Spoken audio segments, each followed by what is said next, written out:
قیامت کې به یو سړي ته الله وی ورشه پلانی سړي سره د حق دی هغه ته وغواړه ورشه نیکۍ دي ورسره ورشه ورته ووایه چې تاله نیکۍ درکړي دی ورته ما ته خو پته نشته ربه چې زما د هغه سره نیکۍ دی وی به چې ورشه هغه ته د نیکۍ اوښتې دي دی به ورشي ربه د څه نیکۍ دي وی به ده ستا غیبت کړی و په دنیا کې نن ورشه د هغې په بدله کې به دې تاله خپلې نیکۍ درکوي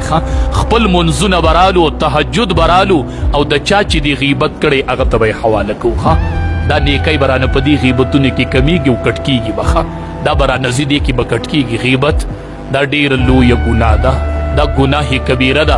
او نن سبا خلق د دې نه توبه نه وباسي دا ډېره لویه ګناه ده غیبت ډېره لویه ګناه ده او ډېر خلق پکې مبتلا دی جماعتونو کې پکې خلق مبتلا دی